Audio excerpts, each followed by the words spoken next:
Assalamualaikum warahmatullahi wabarakatuh. Perkenalkan, nama saya Andika Andrew, NIM saya 1872050049 dari Pendidikan Ekonomi, Fakultas Ilmu Pendidikan, Universitas Pancasakti Bekasi. Di sini saya untuk memenuhi tugas perekonomian internasional dari dosen pengampu Bapak Rama Rosadi SMMM dengan tema ekonomi internasional. Berikut penjelasannya. Nah, untuk menjelaskan ekonomi internasional, saya mengutip dari buku Ekonomi Nasional dengan penerbit Yayasan Kita Menulis dengan penulis Bonaraja Purba, Dewi Suryani Purba, Pratiwi Barnadeta Purba, Pinondang Nainggolan, Eli Susanti, Darwin Damanik, Lutfi Farinduri, Darwin Lee, Fajrilah Abdul Rahman, Edwin Basmar, dan Eko Sudarmanto. Dari buku yang saya referensikan, saya mencatat intinya yang pertama ada karakteristik ekonomi internasional. Yang pertama ada konsep tentang ekonomi internasional menggunakan metode analisis dasar yang sama dengan cabang-cabang ilmu ekonomi lainnya. Sebab perilaku dan motif individu sama dalam perdagangan internasional, seperti halnya transaksi domestik. Ilmu ekonomi internasional terdiri dari masalah-masalah khusus, seperti interaksi ekonomi antar negara-negara. Beberapa topik yang selalu dibahas dan bahkan terulang di dalam pembelajaran ekonomi internasional adalah keuntungan dari perdagangan, gains from trade, pola perdagangan, pattern of trade, terus proteksionis, neraca pembayaran, balance of payments, penentuan nilai tukar, exchange rate determination, koordinasi kebijakan internasional, international policy coordination, dan pasar modal internasional, international capital market, menurut Agus Budi 2019. Ai belum pencet loh, suwe banget. Itu udah. Nah, selanjutnya saya mencatat manfaat perdagangan internasional. Sejumlah besar yang orang mengakui dan memahami bahwa perdagangan, secara khusus perdagangan internasional, akan memberikan manfaat, walaupun ada yang tidak yakin perdagangan akan memberikan manfaat, sehingga lebih baik diproduksi sendiri barang atau jasa yang dikonsumsi sendiri pula.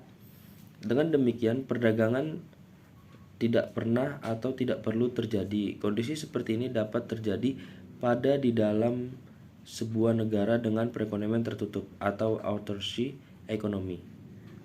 Pemahaman lain dari sistem ini adalah self-sufficient economy, di mana negara telah mampu mandiri untuk memproduksi segala kebutuhan bangsanya, sehingga terjadi negara yang melakukan isolasi ekonomi, menurut Prasetyo dan Rahmadian 2020. Selanjutnya ada aktivitas ekonomi global. Ternyata perekonomian global telah memunculkan serangkaian tantangan baru yang sebelumnya tidak terjadi. Serangan-serangan terhadap globalisasi hingga krisis keuangan. Para ekonom harus memeras pikiran untuk menerapkan analisis yang ada menghadapi tantangan tersebut.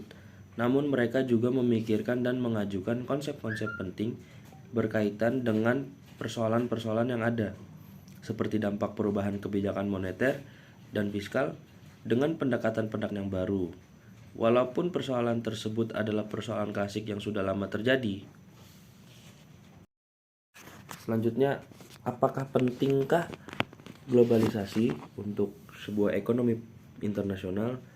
Nah, merujuk pada uraian sebelumnya bahwa globalisasi adalah fenomena interaksi antar bangsa yang tidak mungkin dihambat karena adanya perkembangan teknologi dan informasi. Walaupun ada suara-suara yang pada awalnya menentang globalisasi, akan tetapi globalisasi bukanlah suatu hal yang dapat dipersalahkan.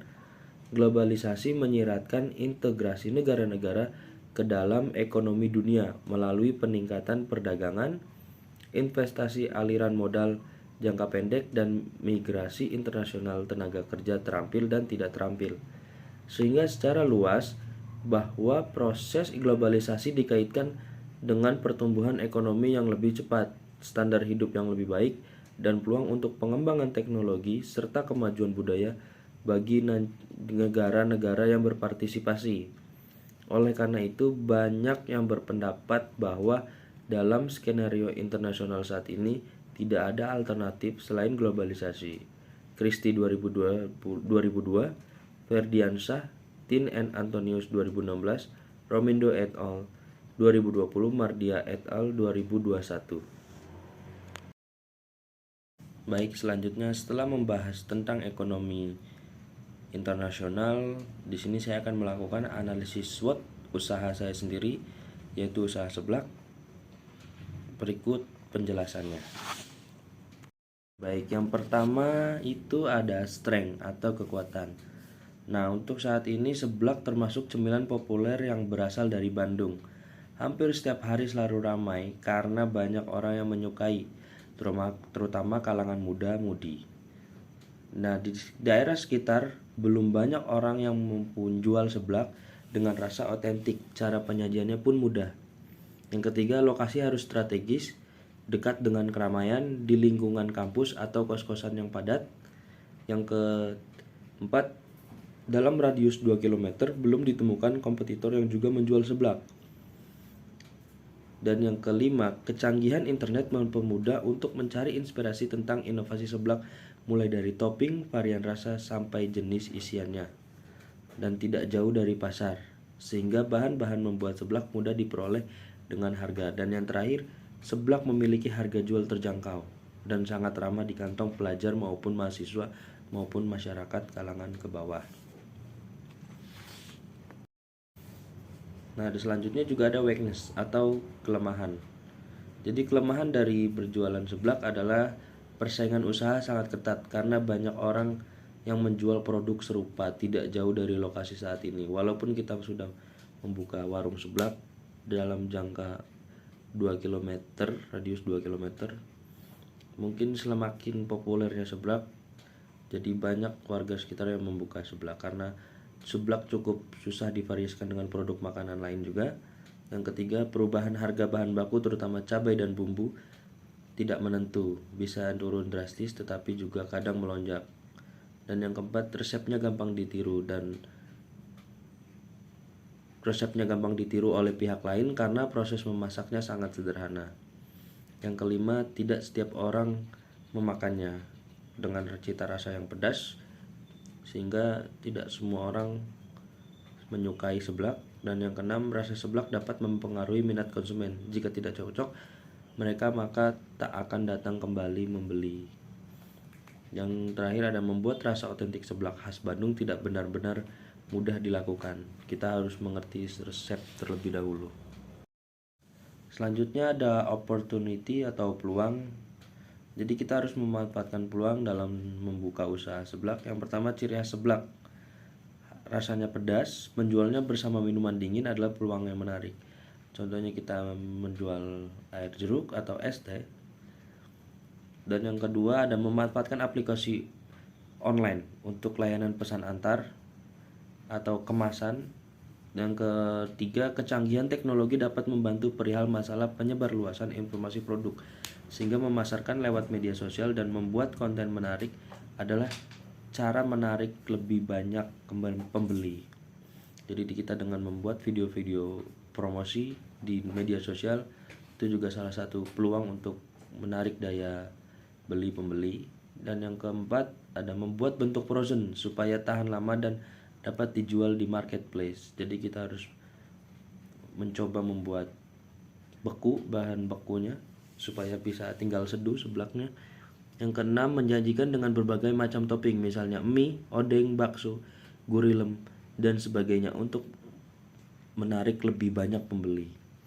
Jadi semakin banyak topping atau macam-macam topping, semakin banyak minat para pembeli untuk membeli seblak. Yang terakhir ada menjual sesuai kantong mahasiswa, terjangkau tapi tetap balik modal.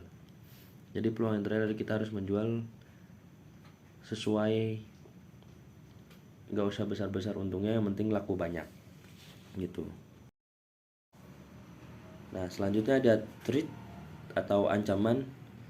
Jadi ancaman untuk berusaha seblak adalah Banyak pesaing di luar sana yang menjual seblak dengan rasa lebih enak, harga lebih mudah, topping lebih bervariasi, bahkan beberapa pesaing sudah memiliki nama brand besar atau mungkin franchise. Yang kedua, bahan baku terkadang susah didapat, sering habis, mengingat mulai menjamurnya pedagang seblak hampir di setiap lokasi. Yang ketiga, lonjakan harga bahan baku yang dapat terjadi sewaktu-waktu. Yang keempat, kurang diketahui banyak orang jika promosinya kurang gencar. Yang terakhir, kecanggihan internet memudahkan pesaing menemukan resep yang mudah untuk ditiru. Baik, cukup sekian penjelasan saya tentang pengertian ekonomi internasional dan analisis SWOT saya tentang usaha seblak yang saya jalani. Kurang lebihnya mohon maaf, semoga bermanfaat. Saya ucapkan terima kasih. Wassalamualaikum warahmatullahi wabarakatuh.